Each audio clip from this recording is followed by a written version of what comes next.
मुझे लगता है कि यहाँ तक की बात सभी को क्लियर होगी कि ये x दूरी पे आ गया। अब ये +1 कूलम चार्ज है, +1 कूलम चार्ज को अपन इधर लेके आ रहे हैं। तो देखते हैं, इसमें आप हिंदी आप खुद ही लिखेंगे। माना कोई आवेश है q जिससे r दूरी पर बिंदु P है तथा जिस पर हमें विभव निकालना है, तथा दो अन्य बिंदु A और B हैं जिनके बीच की दूरी कितनी हो गई, dx हो गई। जिनके बीच की दूरी कितनी हो गई, dx हो गई, तथा ये B जो है वो x दूरी पर स्थित है, ऐसा उन्होंने लिखा।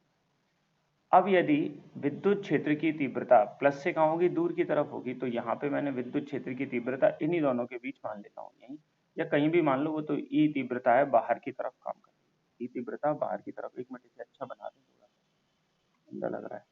ठीक है, विद्युत क्षेत्र की तीव्रता कहाँ काम कर रही है, बाहर की तरफ काम कर रही है, तो ये मैंने ई को बाहर काम करवा दिया। तो ये हो गया कि विद्युत क्षेत्र की तीव्रता काम कर रही है। अब इसके बाद देखिए, अब अपन कहाँ कर रहे हैं, बिंदु ए से और बिंदु बी तक लेके आ रहे हैं। बिंदु ए से कहाँ लेके आ रहे हैं, बिंदु बी तक। तो सबसे पहले ये एक +1 कूलम आवेश पर लगने वाला बल लिख लीजिए। +1 कूलम आवेश पर लगने वाला बल, लगने वाला बल। सबसे पहली बात तो कि +1 कूलम पर कितना बल लग रहा है।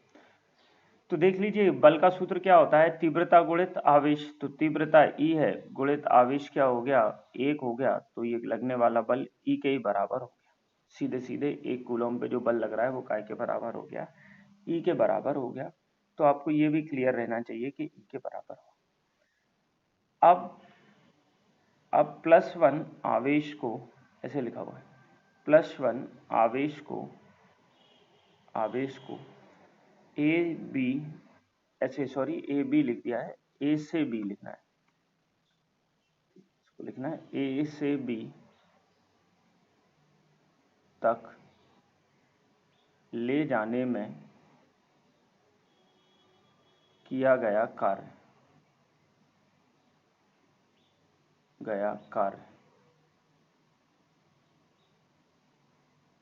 मतलब ए से बी तक ले जाने में अगर हम देखें कि क्या कार्य किया गया, तो आप पाएंगे, देख लीजिए कि क्या कार्य किया गया, डी डब्ल्यू कार्य किया गया। तो डी डब्ल्यू क्यों ले रहे हैं, क्योंकि दूरी dx है। क्या होता है, बल गुणित विस्थापन, यही होता है ना, बल गुणित विस्थापन, बल गुणित विस्थापन। तो देखो आप, बल तो उतना का उतना है, कितना ई लगाया हमने, ऊपर ही निकाला है ये। इसके बाद गुणित विस्थापन कितना है, dx है, पर दोनों की माइनस में दिशा है, दोनों की विपरीत दिशा है, तो इसे cos 180 लिख लीजिए, क्योंकि आपने देखा था कि ये अदिश गुणा होता था, इस वजह से cos 180। क्योंकि ये तीव्रता इधर है, हम विस्थापन इधर कर रहे हैं, तीव्रता इस तरफ और विस्थापन इस तरफ, तो दोनों के बीच का कोण कितना हो गया, 180। या आप चाहें तो डायरेक्ट माइनस साइन लगा देना, तो भी कोई दिक्कत नहीं, D W is equal to minus E into D. यहाँ तक समझ में आ गया क्या, कमेंट बॉक्स में लिख दीजिए। यहाँ तक समझ में आ गया हो तो कमेंट बॉक्स में लिख दीजिए जल्दी से, यस और नॉट। ओके, रोहित को तो आ गया, बाकी लोगों को आया कि नहीं, भारती को भी आ गया, ओके, कमेंट तो भर देते हो अब आप, बढ़िया बढ़िया बढ़िया, ठीक है। चलिए, तो फिर अपन देख लेते हैं कि ये किस तरीके से काम चल रहा है आगे। यहाँ से दीक्षा ने भी लिख दिया। इसके बाद आगे देखते हैं कि ये हम, और इसको डी डब्ल्यू, ये किया गया कार्य हो गया, कहाँ से कहाँ तक, ए से बी तक। अब लेकिन आपको तो पता है कि हमें कार्य कहाँ से करना है, अनंत से लेके आना था बिंदु P तक, तब जाके हम इसको विभव मानेंगे। तब विभव की परिभाषा से, ऐसे हमने अभी लिखी थी ना, विभव की परिभाषा से, हमने कहाँ से काम कर रहे हैं, विभव की परिभाषा में क्या लिखा था कि जो विभव होता है वो किया गया कार्य है, W है, लेकिन कहाँ से कहाँ तक का W है, W अनंत से लेके P तक, W कहाँ से कहाँ तक है, अनंत से लेके P तक का W है। ये हमने यहाँ पे अभी नोटिस करने के लिए देखा था, अनंत से लेके P तक। तो V बराबर आपका हो जाएगा, ये मैंने डाल दिया, अनंत से लेके P, मतलब दूरी R हो जाएगी, क्योंकि परिवर्तित क्या हो रहा है इसमें, X परिवर्तित हो रहा है, आप देखो X परिवर्तित हो रहा है, तो R हो जाएगी, और ये हो जाएंगे माइनस के E इंटू डी एक्स।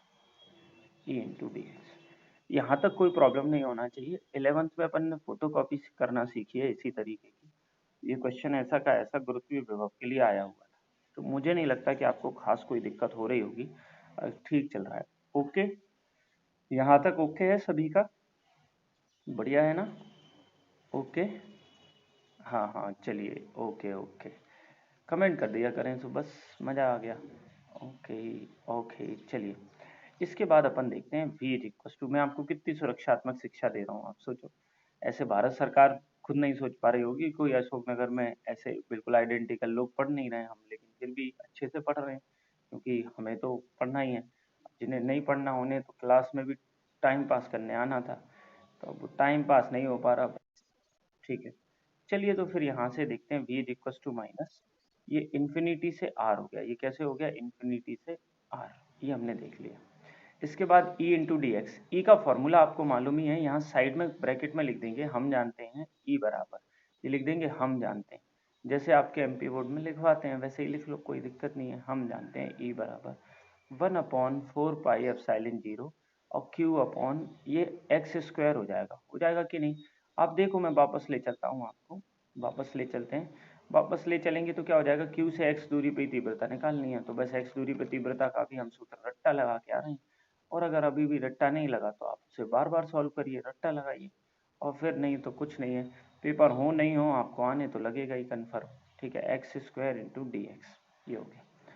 अब आप देखो बी में, मैं इसमें ये नोट कर लिया ना, नोटेड लिख दीजिए, अगर यहाँ तक नोट हो गया सभी का, NOTED नोटेड लिखते चलो, नोटेड नोटेड। ओके, मीनू ने नोट कर लिया, रोहित ने कर लिया, भारती ने कर लिया, दीक्षा ने कर लिया, अभिलाषा ने कर लिया। इसके बाद ये आगे देखते हैं, पलट दिया अब हमने पेज, अब आप कुछ भी लिखते रहिए, अब हमें दिखेगा ही नहीं, पहले ही नहीं दिखना बंद हो गया था। v इज इक्वल टू, आप देखो ये x है और ये dx है, तो वैसे तो यहीं दिख रहा है, अब q के ये तो फिक्स होता ही है, इसको तो बाहर करना ही पड़ेगा। q देखो, अब मैं आपको बताता हूँ, जैसे मान के चलो आप यहाँ से ट्रेवल कर रहे हो, इस तरफ से इस तरफ आ रहे हो, यहाँ से यहाँ, तो x परिवर्तित हो रही है, x चेंज हो रही है, तो x को तो अंदर रखना पड़ेगा। q चेंज हो रहा है क्या? नहीं हो रहा, q तो कांस्टेंट है, q तो फिक्स है, तो q चेंज नहीं हो रहा। तो बस फिर क्या है, फिर तो प्रभु की लीला है। जैसे हमने देख लेते हैं कि यहाँ से ये हो जाएगा आपका जो, एक मिनट जरा वो गलत बन गया सांप का निशान, जो फिक्स है क्यू भी फिक्स है, 4 पाई एप्सिलॉन जीरो भी फिक्स है, इन्हें हमने बाहर कर दिया और अंदर बचा रहा आपका अनंत से are 1/x² into D x, ये बचा रहा 1/x² dx। क्लियर है? अब अगर आपको इसका समाकलन याद है तो कमेंट बॉक्स में बता दीजिए कितना होता है इसका समाकलन, जल्दी से कंप्लीट बता दीजिए इसका समाकलन कितना होता है। कमेंट, 1/x² का समाकलन कितना होगा, जल्दी से प्लीज। -1/x, दीक्षा ने बता दिया तो अपन मान लेते हैं, बाकी लोगों ने तो कुछ बताया नहीं। ठीक, वैसे ये 1/4 पाई, अब देख लेते हैं यहाँ से इसका हो जाएगा कितना, -1/x, ये हो जाएगा। लिमिट वही चल रही है अनंत से, और आपको कहाँ जाना है, आर जाना है, लिमिट के साथ छेड़खानी है। अब जे माइनस और जे भी माइनस आपस में कट गए और दो माइनस मिल जाते हैं तो एक माइनस सीधा खड़ा हो जाता है और प्लस बन जाता है, ये हो जाएंगे Q/4 पाई एप्सिलॉन जीरो। अब देखो आप अपर लिमिट रखो 1/r, माइनस लोअर लिमिट रखो 1/इंफिनिटी, अनंत मतलब। बस यहाँ तक नोट हो गया। इसके बाद देख लीजिए, ये तो आपको मालूम ही है 1/अनंत जीरो होता है, तो मैं डायरेक्ट ही लिखे दे रहा हूँ, ये 1/4 pi epsilon zero, 1/4 pi epsilon zero, और ये क्या हो जाएगा Q/r।